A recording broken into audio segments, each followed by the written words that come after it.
MGPR, en fait, bon, ça c'est le petit nom qu'on leur donne ici, mais les projets MGPR, ils sont conduits selon une pédagogie particulière qui s'appelle PMPR. Pédagogie en mode projet réel. On est au cœur d'un projet qui avance avec ses problèmes de tous les jours, il faut les résoudre. Et du fait qu'il y a des problèmes, on apprend. C'est comme vous voyez, la dune dans le désert. Il n'y a pas d'obstacle, il n'y a pas de dune. Il n'y a pas de problème, on n'apprend pas. Voilà. Alors ça, c'est ça qui est intéressant. Les problèmes, les difficultés, on les espère dans les projets MGPR parce que chaque difficulté va être l'occasion d'apprendre quelque chose. C'est une méthodologie de travail qui est très fine, qui est intelligente. Le fait de déconnecter comme ça le projet pédagogique avec la pratique et l'œuvre en fait qui est créée, quoi. Et puis avec les nouveaux enjeux technologiques qui se présentent là dans les années à venir, on va ensemble sans doute être amené à faire évoluer les objectifs aussi. J'espère qu'on va continuer comme ça encore longtemps à travailler en tandem comme ça, quoi. Il y aurait un public qui arrive dans un décor, soit un plateau virtuel ou un duplex, et en fait, il y aurait soit des capteurs en motion capture, donc peut-être un costume ou alors des accessoires du décor, de générer des sons, donc à partir peut-être d'une banque de sons qu'on mettra en place, qui peut être modulable. Et ces sons modulables, ensuite, vont, à la manière d'un DJing, affecter des images qui seront manipulables en temps réel. Il y aura également des jeux de lumière qui seront synchronisés avec l'image ou le son. Bonjour, je m'appelle Samy Gacon, je suis le responsable de projet de Staraxia. Donc Staraxia, c'est un projet qu'on a mené tous ensemble à l'université Valenciennes. Donc le but du projet, c'était de réunir l'ensemble de l'équipe pour proposer un projet commun qui est ici une exposition publique interactive et immersif, où le but c'est qu'à travers un fil rouge narratif en plusieurs parties, un spectateur qui sera également acteur pourra voyager à travers une exploration intime à partir d'univers musicaux et sonores. Ce projet Staraxia, il est mon bébé au sens où il fait partie de toute la saga des projets MGPR. Moi, j'ai une image d'une équipe très consciencieuse. Moi, c'est vraiment ce qui m'a surpris. J'avais l'impression que tout roulait en fait, que tout était bien huilé et je n'ai le souvenir de aucun heurt en fait dans le déroulé du projet.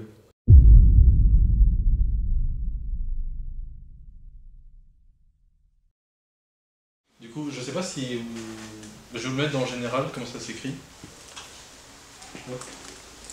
Et du coup, si je vous parle de ça en premier, c'est pour avoir votre...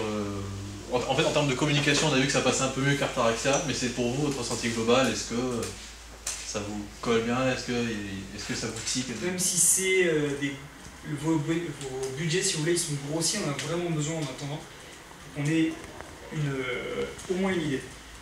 Après, donc, il nous faut le budget, il nous faut un plan de financement, etc. Et puis voilà, en sachant que pour le pitch du 20 octobre, toute l'équipe doit être présente. Bonjour, je m'appelle Simon Nowakowski, je suis chargé de prod du projet Staraxia. Mon rôle dans le projet, c'est de m'occuper de toute la partie organisationnelle du projet et budgétaire. Je m'occupe de réserver tout ce qui est matériel, m'assurer que tout le monde est disponible et vérifier que tout rentre dans le budget qu'on a défini dès le départ. Ensuite, la difficulté, c'est de vérifier que tout le monde gère bien son budget et ne le dépasse pas, parce que sinon ça ne va pas aller. Et ensuite, c'est de gérer, vraiment de vérifier que tout fonctionne. Donc s'il y a un truc qui ne va pas, et ben, ça pose des soucis, on est obligé de tout recommencer. Le but de mon rôle, c'est de toujours travailler en équipe. Et ça nous donne beaucoup, je pense, de punch pour aller de l'avant et avancer comme on l'a toujours fait. Et ensuite, la grosse crainte, ça va être le jour J, savoir si tout fonctionne, si au niveau des normes sanitaires, on est correct, et s'il n'y a pas de 5e vague, on l'espère. Je ne m'y connais pas, mais il faut apprendre avec les groupes. Je n'ai jamais fait, mais je suis là pour justement découvrir. Ça peut être faisable, peut-être. Il faudra faire le ça,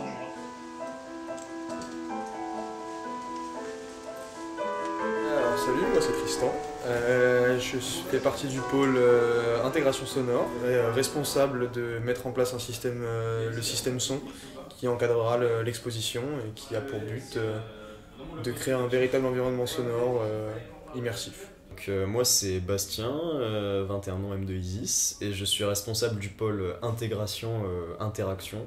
Donc en gros je vais m'occuper d'intégrer tous les équipements qui permettent aux spectateurs d'interagir avec l'exposition. Mais l'objectif, c'est comme je disais, de restituer un environnement sonore le plus proche de la réalité avec des sons virtuels. Pour l'instant, je suis vraiment juste en approche logicielle à essayer de comprendre comment est-ce que ça marche, quels sont les enjeux qui vont être importants pendant l'installation et notamment là, pour l'instant on est en train d'essayer de définir le nombre d'enceintes qu'on va utiliser, comment est-ce qu'on va les disposer et comment est-ce qu'on va travailler avec tout ça, quoi. Actuellement, on a été beaucoup sur fournir des documents, estimer des budgets et faire de la veille technologique sur ce qu'on allait pouvoir faire. Maintenant que c'est fait, là on passe vraiment au prototype et actuellement on est en train d'essayer de mettre en place de transformer un écran sur lequel on projette avec un vidéoprojecteur en écran tactile. Au final, il faut d'abord commencer à prototyper à échelle réduite pour voir si la technologie fonctionne avant d'essayer de l'adapter à ce que nous on veut. Et donc là, l'étape du prototype c'est cool parce qu'on peut montrer à toute l'équipe ce qu'on est en train de faire, tout le monde voit l'évolution du projet et en plus nous ça permet de nous conforter dans l'idée que c'est réalisable. Je connais un peu déjà le sujet, mais premièrement ça va être pour les gens qui travaillent avec moi de comprendre la technologie qu'on va utiliser, comment est-ce qu'elle fonctionne et qu'est-ce qu'elle vise à faire, c'est pas forcément toujours évident. Actuellement pour moi le principal souci est de savoir si cette technologie est effectivement bien appropriée au projet. Je pense que la grosse difficulté ça va être le manque de documentation sur certaines choses. Là au niveau des technologies à proprement parler je me fais pas trop de soucis parce que je pense que ça va aller, mais par exemple quand on fera du sans fil au niveau des interférences c'est possible qu'on en ait et qu'on sache pas trop d'où ça vienne et je pense qu'on va passer beaucoup de temps à essayer de démêler les fils de ce qui pose problème, quoi. Je n'ai pas vraiment de dépendance par rapport aux autres pôles, si ce n'est avec le pôle intégration géré par Bastien. J'aurai vraiment à travailler avec l'équipe de composition sonore, donc Alec et Simon.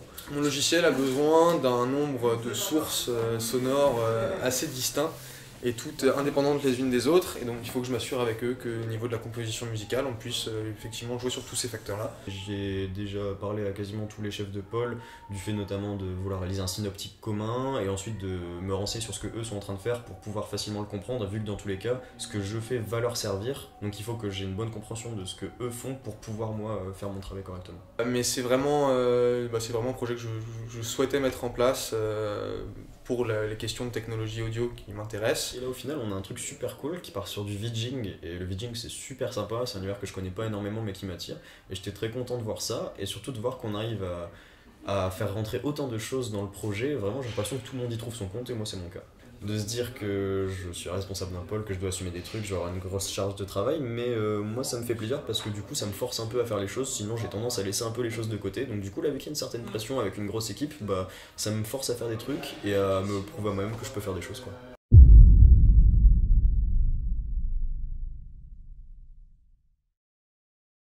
Tout installé. Du coup on va travailler sur le carré en jardin tout au fond à gauche. On va travailler je pense sur soit la structure de gauche, soit sur la structure de... Bon, tu veux dire, il y en a 3 qui sont libres parce qu'au fond il y a un projecteur donc on va éviter de le bouger. On va pouvoir installer toute la structure. Il y a des tables là-bas au fond à gauche si vous voulez installer toutes les régies et tout ça. Les enceintes en son, tout est là, les câbles ils sont dans le sac. Et puis après on va voir avec Mathieu pour sortir le matos qu'on avait demandé. Du coup, les LEC, un VP, des cordes, les structures de tempos, on va devoir tout visser, etc. Et puis après, on est parti. Je pense qu'on va faire une bonne phase d'install et tout avant de manger. Si on a le temps de faire des tests avant de manger, c'est bien. Sinon, on les fera après manger, on va pas se faire chier. Mais déjà, le temps de tout monter, le temps de tout installer, ça va prendre un bon moment, je pense. Et puis voilà.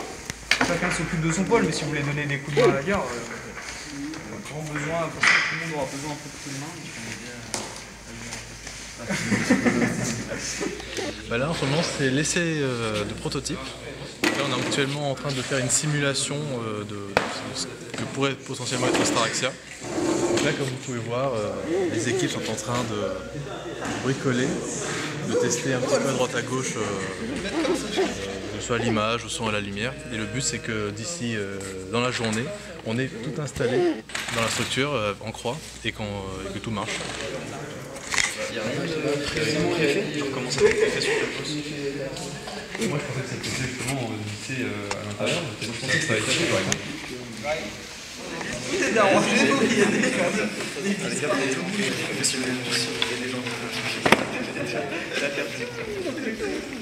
marche.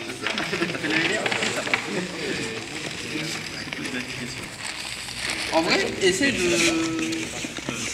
continuer de brancher, on va voir déjà si on arrive avec ne serait-ce que l'Arduino. À 10 mètres. C'est quoi ce bruit là? Pourquoi ça fait ce bruit là? C'est parce que ça a tourné un peu dans le vide, je pense, à l'intérieur de la vis. Du coup, 18. Et ouais, là t'as un trou du coup qui pourra t'aider à faire dans l'autre sens. Attends, je vais la remettre ici.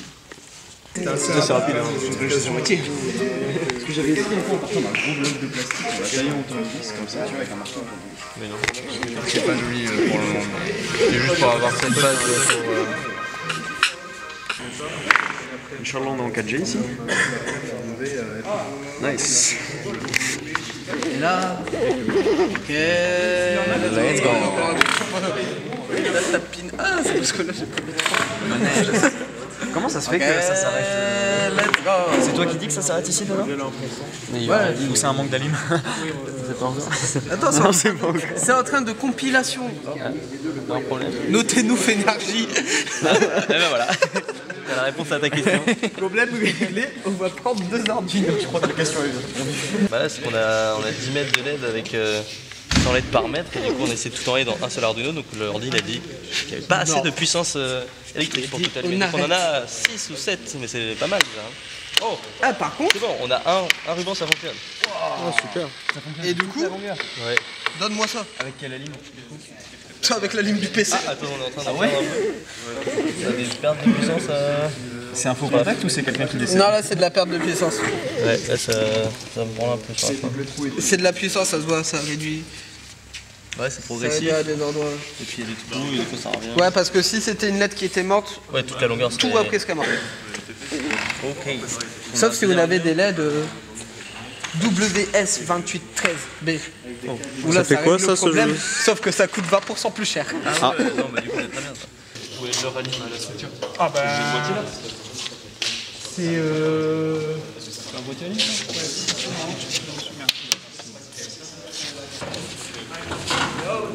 En fait, du coup, vous allez faire un demi-tour. Ouais.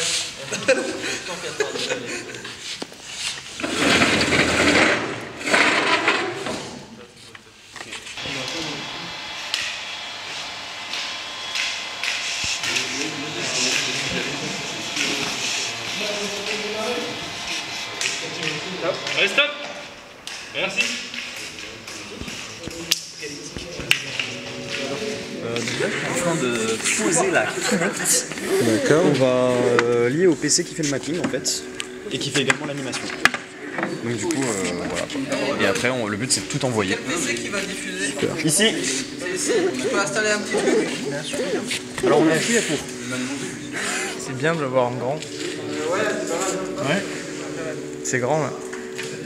Oui, on s'est Des petits bandeaux LED là qu'on est en train d'installer au sol. Pour le prototype, donc c'est un peu simple. C'est relié à quoi tout ça? Ça c'est relié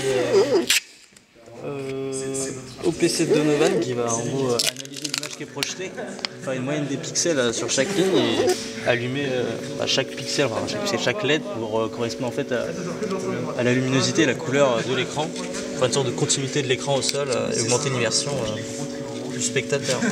Super. En principe. En principe. Ça va marcher ça.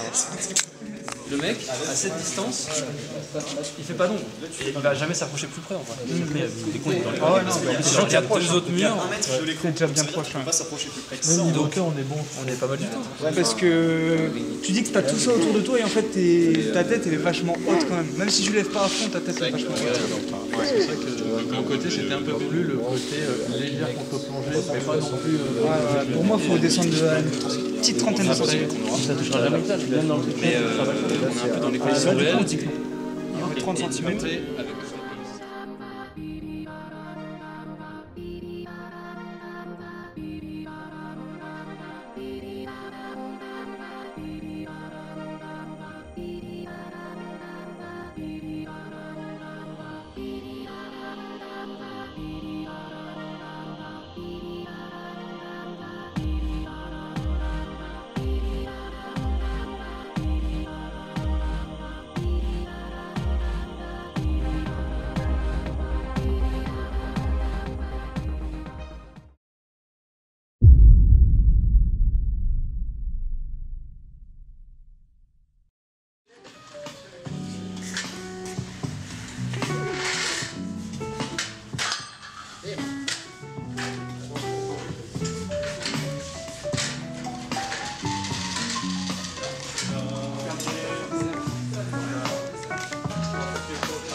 c'est Lucas, je suis responsable de mapping sur le projet. Bonjour, moi c'est Alec Bakar, je suis responsable du pôle son. Je m'appelle Alexandre Dupouille, je suis co-responsable avec Donovan du pôle lumière. Donc je gère tout ce qui est projection vidéo, le logiciel, la partie finale du logiciel Touch Designer. Beaucoup de préparation en amont sur de la théorie et des calculs pour pouvoir préparer virtuellement le plateau. Vu que je gère aussi la structure et les surfaces de projection, et c'est aussi du coup beaucoup d'adaptation et beaucoup de pratique le jour J, pendant les prototypes. Donc le pôle son regroupe tout ce qui concerne la composition musicale au sein du projet Staraxia. On travaille un peu chacun de notre côté, après on fait nos retours à Samy, le chef de projet, mais sinon avec Simon Morand qui est du coup la personne membre aussi du pôle son, on réalise nos compositions, on les fait écouter à Samy, il nous donne un peu les changements à faire. On les fait aussi écouter à l'équipe intégration qui va nous aiguiller sur quelle piste sera animable, comment essayer de structurer nos fichiers pour après leur donner et avoir quelque chose d'écoutable. Plusieurs difficultés, déjà gérer l'alimentation des LED, on va dire, parce qu'on a quand même si c'est des LED, on a beaucoup de LED à alimenter, donc il a fallu sécuriser ça. Le but étant que les LED réagissent en même temps que l'image en live, et ben c'était en fait de trouver un système qui permettait de soutenir un flux d'informations aussi élevé. La théorie, c'est de la théorie, donc quand tu la mets en pratique, ça marche pas. Et du coup, je retravaille tout ça. Vu que je gérais la structure, je devais savoir un peu qui devait mettre quoi sur la structure, par exemple surtout le pôle lumière, le pôle son aussi, donc pour adapter la structure pour pas que je valide quelque chose qui peut les nuire à eux. Moi j'ai la chance d'avoir Donovan qui est très très technique en fait. Donc, en début de projet, j'ai pris la décision de ce qu'on allait faire du projet et après Donovan est direct arrivé avec toutes les solutions. Étant donné qu'il avait déjà bossé sur un projet très similaire il y a quelques années, on a plusieurs milliers de LED à alimenter en même temps et à faire réagir en même temps qu'une image. Le premier prototype c'était vraiment un moment, il y avait encore des soucis mais que vraiment l'idée globale fonctionnait, ça faisait tellement plaisir à voir. Du coup nous de notre côté, le côté LED etc. qui réagissent en live, puis c'est super, enfin esthétiquement on trouve ça super beau donc on est trop contents. On découvre des nouveaux trucs, même si c'est pas forcément là-dedans qu'on va se lancer plus tard.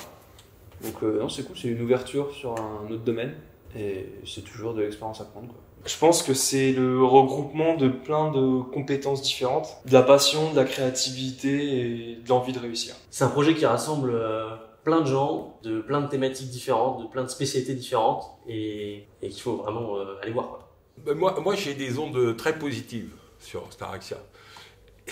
Et finalement, je ne sais pas trop sur le contenu, parce que j'étais trop loin pour voir les choses se fabriquer. Alors, j'ai à la fois des ondes très positives, parce que je pense que ça s'est déroulé de la manière dont on pouvait s'y attendre, d'une bonne manière. Et maintenant, j'attends d'être surpris vendredi matin. J'anticipe de pouvoir dire bravo samedi soir.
stay a little bit longer.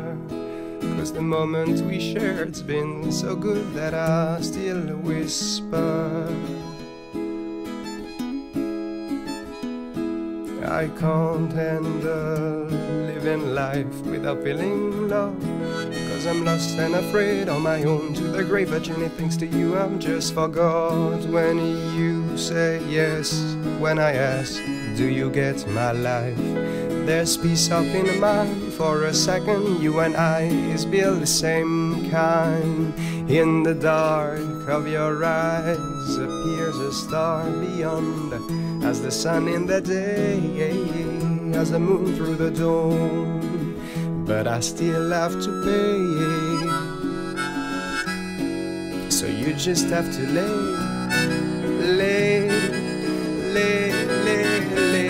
baby, lay. Would you please stay a little bit longer? 'Cause the moment we share, it's been so good. I feel I need an extra hour. My heart is cold and gets warm when I'm close to you. And when I climb up the stairs to the sweet paradise, I feel the rise of a beat through the air. And I live ground my life and that concrete town. I reach you up there in heaven. I'm in heaven and you are the one to open the door. Open the door on what life was for.